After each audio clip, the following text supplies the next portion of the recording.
Dokubo, one-time president of the Ijaw Youth Council, and a stand-well comrade in Niger Delta, a respected leader in the Niger Delta region. We acknowledge the fact that just as Benin Republicans are investing in Nigeria and doing business peacefully, it's the same vein and in the same spirit that he went to Benin to do business freely and did not breach any law. And therefore, we thank Mr. President for the timely intervention. And then we are saying again that we will no longer tolerate the arrest of any of our leaders.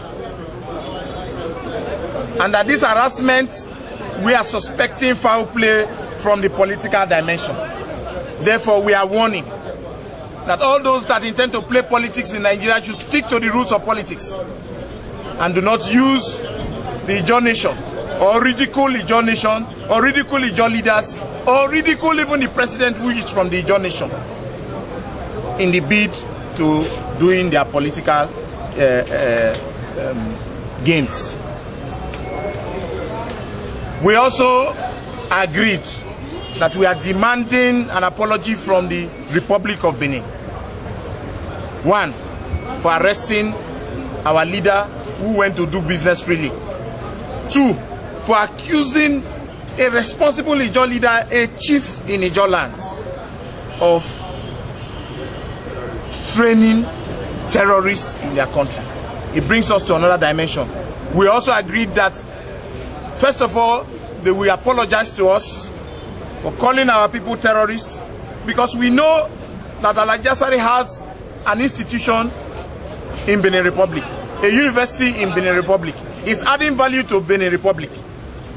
A lot of money have been expended in Benin Republic. Now, instead of accolading him with awards, they have gone ahead to call him a terrorist. We all know that in Nigeria, Niger Delta ex-militants and ex-agitators were awarded amnesty. We are now afraid of the amnesty that was proclaimed by the federal government of Nigeria. The question is this: if Benin Republic, knowing fully well that there is an amnesty pronounced and there is a training going on around the entire world, we have our trainees in UK, we have our trainees in South Africa, in Brazil, in America, in India, and every part of this world. Everybody knows that there was an amnesty pronounced and trainings are going on. Benin Republic also know that the persons that are undergoing training in that university are from the amnesty program. For them to have said that he's training terrorists is an affront on the government of Nigeria and of course an affront on the Ijaw nation. And that's why we as Ijaw people are now asking certain fundamental questions that the federal government need to explain to us. This amnesty that they proclaimed, it seems there is something behind it that we do not know, which the arrest of Asare have just unveiled. We are also asking that the National Assembly should tell us whether they have gazetted the amnesty, so that somebody do not come tomorrow, declare all our boys terrorists, and then arrest them in the various countries that they are. And therefore we are asking that the federal government should explain to us the legal implications of the amnesty that they pronounced, so that we will know our stand. And to that note, the Ijaw Youth Council will be sending a strong-worded letter to the government of Benin through their embassy in Abuja. We will also send a letter to the National Assembly to explain to us the politics behind the amnesty that was proclaimed. We know that a lot of our people, even under the amnesty, are being arrested and accused of militancy. And yet, a government pronounced amnesty.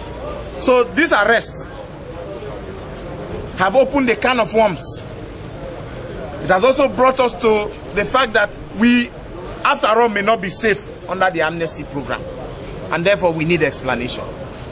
As Ijaw Youth, we have agreed that we will work together as one body, and that our programs will begin to unveil itself from next year. We are doing the foundational stage now. Our website is up.